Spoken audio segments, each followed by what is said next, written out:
السلام عليكم ومرحبا بكم في قناتي لمسة ميمي. في فيديو اليوم راح نحضر وصفة البريوش بمقادير قليلة نخرجوا بها عجينة قطنية. وبمناسبة الدخول المدرسي جزء منه درته بالشوكولا اللي تقدموه لأولادكم كي يعودوا يولوا من ليكول، والجزء الآخر درته على شكل حليونات يديروه في بزاف ولايات في حمام العروسة. تابعوا معايا مليح لا فيديو لأنها وصفة خفيفة بنينة سريعة وبطريقة سهلة. وقبل ما نبداو لا فيديو ما تنساوش الاشتراك في القناة وتفعيل زر الجرس باش يوصلكم كل جديد، وخلوا لي جيم وكومنتير، دعمكم يشجعني باش نقدم لكم الافضل.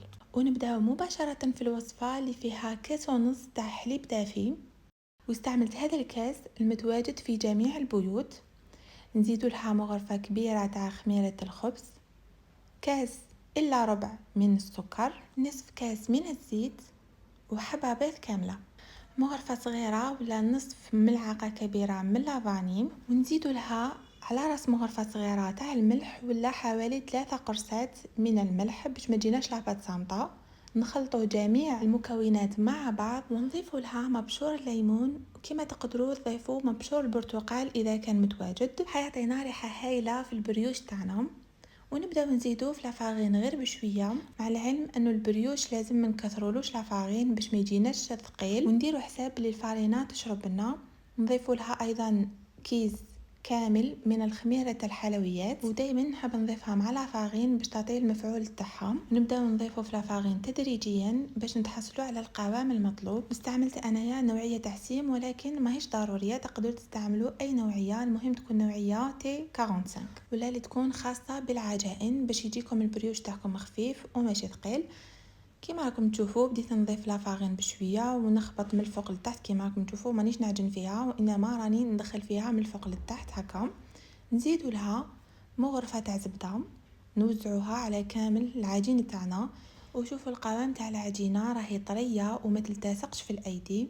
وكي نلحقوا لهنا نغطوها ونخلوها تخمر، ولازم لاباط تاعنا نخلوها ترتاح جيدا، يعني تخمر لنا مليح باش نتحصلوا على نتيجه قطنيه. ومادام الجو عندي راهو سخون خليتها تخمر حوالي 20 دقيقه حتى نص ساعه، ولكن اذا كنتوا في جو بارد يعني في فصل الشتاء ما عليكم غير تخلوها تخمر حتى لساعه. وهذه هي العجينه تاعي بعد ما خمرت. نستعملوا الزيت باش ما تلصقناش في يدينا وتجينا سهله في التشكيل. وعاده كي نديرهم للمنزل نديرهم بشكل عشوائي، يعني ندير عيني ميزاني ونديروا كويرات صغار وبعدها نبدا نشكل فيهم. ولكن كي تكون عندي طلبيه لازم نوزنهم باش يجوني كامل الحبات بنفس الحجم. وبالنسبه للوزن تاع الحنيونات تقدروا توزنوهم من 50 حتى ل 60 غرام، انا الوزن كان 60 غرام. والوزن تاع البريوش المحشي بالشوكولا درتو 30 غرام، وتقدروا توصلوه حتى 40 غرام. وبعد ما وزنت كامل العجينه اللي كانت عندي نبدا في طريقه التشكيل الجد سهله. واول حاجه حنبدا بتشكيل حنيونات، وفي الولايه تاعنا ولايه البليده يديروهم بزاف في حمام العروسه وحتى الولايات المجاوره كما المنديه الى اخره.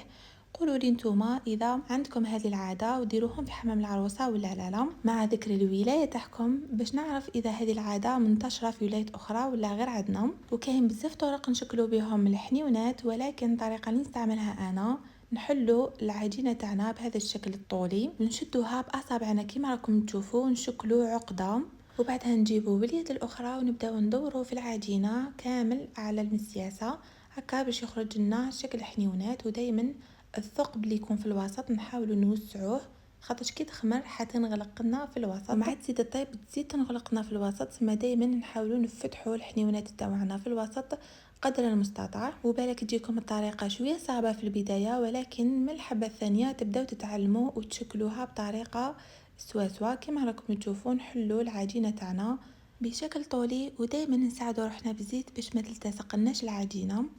كما راكم تشوفوا عاودت لكم الطريقه باش تكون واضحه. في البدايه نحكم العجينه تاعنا بهذه الطريقه، شوفوا الاصابع تاعي. بعدها نجيبوا العجينه من تحتها وكانه راح نديروا عقده، ندخلوها في العجينه من اسفل ونجبدوها من الاعلى، ومن بعدها نعاودوا نحو العجينه تاعنا من الاصابع ونبداو ندخلوا في العجينه اللي كانت خارجه وكانه رانا رايحين نظفروها. ودائما الاطراف هذوك اللي يكونوا في الاخير نحطوهم في الجهه السفليه اللي نحطوا عليها الحبات تاع الحنيونات. وتعمدت باش ندير لكم الطريقه شحال من خطره هكا باش تحطوا الفيديو قدامكم وتتبعوه خطوه بخطوه، واكيد حتخرجوها كيما انا درتها لكم في لا فيديو. الطريقه جد سهله وراهي موضحه وطريقه الشرح مفهومه، وبعجينه البريوش نقدروا نديروا بها شحال من شكل. نشارك معكم اشكال اخرى في فيديوهات قصيره ان شاء الله. خلوا متابعه وفعلوا زر الجرس باش يوصلوكم كامل الفيديوهات اللي ننشرها. والجزء الثاني واللي يحبوه بزاف الاطفال حتى الكبار يفضلوا هذا النوع اللي يكون محشي بالشوكولا. نفتحوا العجينه بهذه الطريقه غير بالاصابع ونديروا لها شوكولا في الحشو. شوكولا كدرتها في البوش باش تجيني طريقه سهله. وبعد ما نحطوا شوكولا في الوسط نجيبوا الاطراف ونبداو نغلقوا عليها بهذه الطريقه. نلموا كامل الاطراف ونغلقوهم مليح. وهذا الجزء حيكون في الجهه السفليه، يعني حنحطوه في السنيوه مباشره ونقلبوها يكون الوجه تاعها للاعلى. وبنفس الطريقه تقدروا ديروا شوكولا كحشو ولكن الشكل تاعها يكون اوفال. وبالنسبه للشوكولا هي شوكولا تارتيني راهي باينه في الفيديو. اذا كانت ذايبه بزاف وما ساعدتكمش تقدروا كي تحطوها في البوش تخلوها في الثلاجه شويه كتحكم روحها ما تعيكمش في الخدمه وتخرج لكم من البوش فاسيلمون. وهذا هو الشكل الثاني درته على شكل اوفال بنفس الطريقه اللي درتها في الحبه تاع البريوش اللي كانت مقبل بالشكل الدائري. وبطبيعه الحال دائما الجزء اللي غلقناه يكون في الجهه السفليه، يعني هو اللي نحطوه في السنيوه. نشكلوا كامل حبه تاع البريوش تاعنا اللي وزناهم ونحطوهم في سنيوه اللي تكون مثل السقش، ولا تقدروا ديروهم في بابي كويسون اذا كانت السنيوه تاعكم تلصق. ونخليوهم يخمروا جيدا كما راكم تشوفوا هنا كيفاش تخمروا وتضاعف الحجم تاعهم. بعدها نجيبو صفار بيضاء مع شويه تاع حليب ولا فاني. نحب نستعمل غير الصفار حيمد لنا لون شباب للبريوش بعد ما يطيب، مع الاضافه تاع الحليب ولا فاني اللي تنحي لنا ريحه البيض. نخلطوهم مع بعض جيدا وندهنوا الحبه تاع البريوش من الفوق بلا ما نطيحوا لها الخميره. ندهنوها غير بالعقل لانها الحبه تاع البريوش راهي خامره، ولا طاحت لها خميره راح تجينا ثقيله، لذلك ندهنوها بلا ما نطيحوا لها الخميره. وبعدها نمروا لمرحله التزيين، نتوما حرين فيها. تقدروا تستعملوا الجلجلان حيعطينا شكل شباب، ولا تستعملوا السكر العادي اللي حيعطينا شكل كيما تاع زمان ويجو بنان.